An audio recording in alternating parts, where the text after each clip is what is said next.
দীঘার জগন্নাথ মন্দিরের সামনে প্রথম দেখা গেল রাজ্যের বিরোধী দলনেতা শুভেন্দু অধিকারীকে।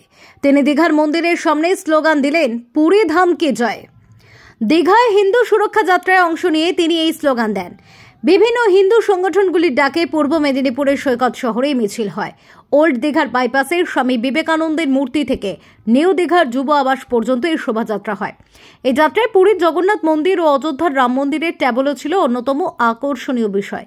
পুরী ধামের কোনো বিকল্প হয় না, এই বার্তা তুলে ধরতেই দীঘার জগন্নাথ মন্দিরের সামনে পুরীর মন্দিরের ট্যাবলো নিয়ে শোভাযাত্রা করেন উদ্যোক্তারা।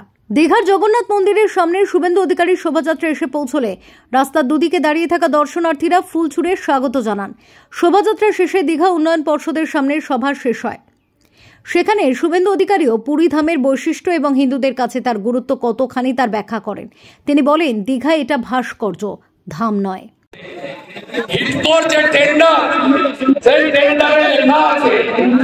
শ্রী জগন্নাথ ধাম কালচারাল সেন্টার টেন্ডারে লেখা আছে, ওয়ার্ক অর্ডারে লেখা আছে, সরকার ভাস্কর্য বানাতে পারে, একটা নয় একাধিক, সৌন্দর্য বানাতে পারে, একটা নয় একাধিক। কিন্তু আপনি টাকা বরাদ্দ করলেন সাংস্কৃতিক কেন্দ্রের নামে, লিখিত রেগুলেশন করলেন সাংস্কৃতিক কেন্দ্রের নামে, আর দীঘাতে এসে আপনি লিখে দিলেন জগন্নাথ ধাম। না লিখতে পারছে মন্দির, না লিখতে পারছে কালচারাল সেন্টার।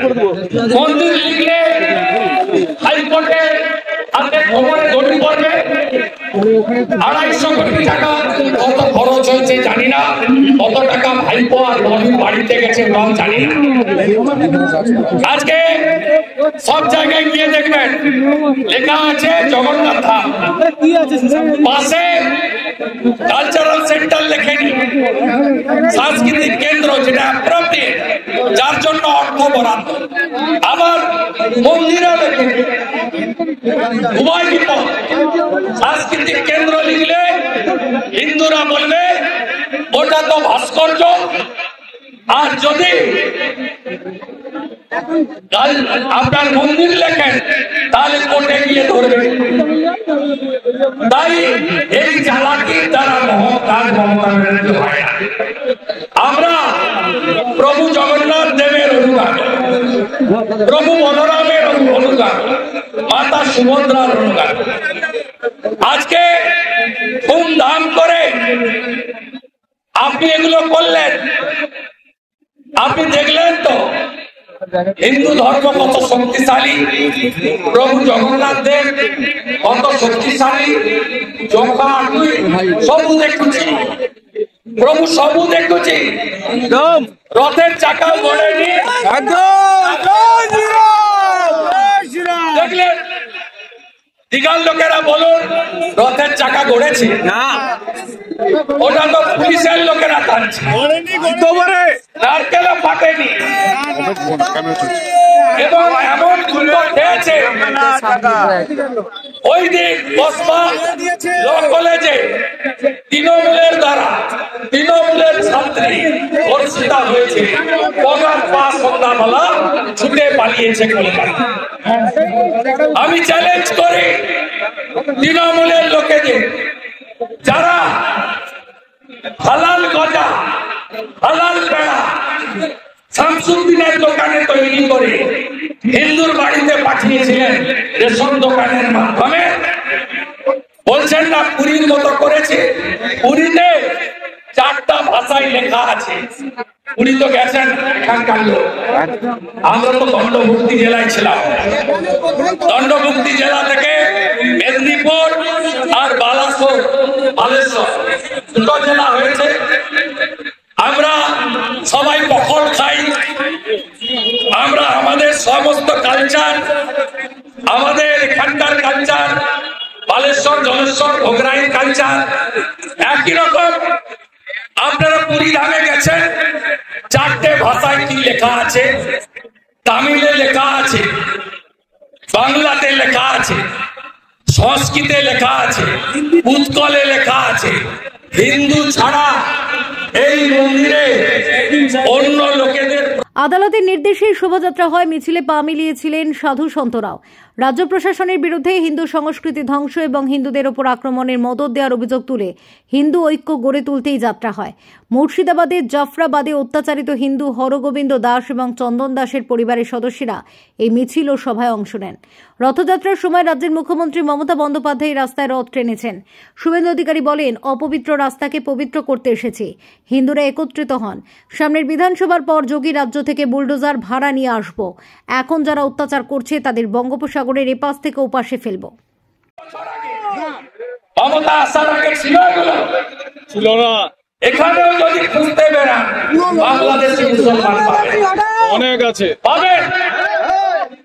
আগে ইলেকশন কমিশন ভোটার তালিকা থেকে বাদ দিন, তারপরে আমরা আসার পরে যোগীজির কাছ থেকে কিছু বুলডোজার ভাড়া আনবো।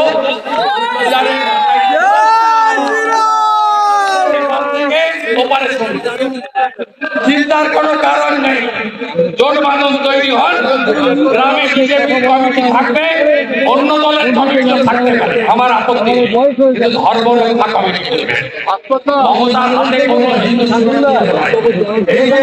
দেখছেন না কত দূর থেকে এসে জানেন, হরিয়ান থেকে এসছে মা সিপিএম করতে। ইনার স্বামীর নাম হরগোবিন্দ দাস, 71 বছর বয়স। আর এই যে বোনকে দেখছেন না, এই বোন হচ্ছে চন্দন দাসের স্ত্রী। এরা 500 কিলোমিটার দূর থেকে এসেছে আপনাদের সঙ্গে হাঁটতে। পশু কাটার তরোয়ালি দিয়ে বাড়িতে ঢুকে মেরেছে। আমি বাড়িতে গিয়ে জিজ্ঞেস করেছিলাম কোন করলো কেন, বললো দুটো কারণে। আমার স্বামী প্রতিমা তৈরি করতেন, মা দুর্গা তৈরি করতেন, মা কালী তৈরি করতেন, মনসা দেবী তৈরি করতেন, গণেশের মূর্তি তৈরি করতেন, বিশ্বকর্মার মূর্তি তৈরি করতেন। তাই আমার স্বামীকে কাটলো ওরা। আমরা আপনারা তো সিপিএম করতেন, বলে হ্যাঁ আমরা সিপিএম করতাম। তাহলে খুন করলো কেন, বলে তাই যারা জাতপাতের নামে বিভক্ত হয়ে আছেন হিন্দুরা, ব্রাহ্মণ, ক্ষত্রিয়, বৈশ্য, শূদ্র, যারা ভাষার নামে আলাদা হয়ে গেছে, হিন্দিতে বলেন, উড়িয়াতে বলেন, বাংলাতে বলেন, দয়া করে ভাগ হবেন না। বাটেंगे तो काटेंगे, एक रहेगा तो सेफ रहेंगे। আমার কথা নয়, যোগী আদিত্যনাথের কথা, নরেন্দ্র মোদীর কথা। তাই আপনারা আসুন, ঐক্যবদ্ধ হন। আজকে মমতা পুলিশ কেমন দুগালে দুটো থাপ্পড় খেলেন, ভালো খেলেন তো। ওই যে ভাস্কর্য সামনে দিয়ে যখন আসছি বেড়া করে রেখেছে, ওটার সামনে দিয়ে যাওয়া যাবে না, আমি ওটার সামনে দিয়ে এসেছি। শুনে রাখো মমতা পুলিশ, এপ্রিল মাসের পরে যারা হিন্দু ধর্মের অপমান করেছেন, এই সব পুলিশের ছবি তোলা থাকলো, মমতা খালা আপনাদের বাঁচাতে পারবে না। একদম দেখেছেন আইপিএস হাওড়া কমিশনারে প্রবীণ ত্রিপাঠী জুতো পরে রশ্মির উপরে পা দিয়ে দেখেছেন, এটা অন্য ধর্মের সঙ্গে পারবে? আমরা সহ্য শক্তি বেশি বলে যা খুশি করবেন। আর মমতা কখনো প্রকৃত হিন্দু দরদি হতে পারেন না। যে মমতা ব্যানার্জি 22 জানুয়ারি 2024 রাম মন্দির উদ্বোধনের দিন 5 সার্কাসের সংহতি মিছিল করেন। এই হিন্দু সুরক্ষা যাত্রাকে কেন্দ্র করে দীঘায় পুলিশের কড়া নিরাপত্তা ব্যবস্থা ছিল। সাধু সন্ত, ছৌ নাচ এবং কীর্তন দেখতে দীঘার রাস্তার দুদিকে পর্যটকদের ভিড় ছিল চোখে পড়ার মতো। বিশেষ করে দীঘার জগন্নাথ মন্দিরের সামনে শুভেন্দু অধিকারীর প্রথমবার পদযাত্রা দেখতে জনসমাগম ছিল সবচেয়ে বেশি। Bureau report, live news TV.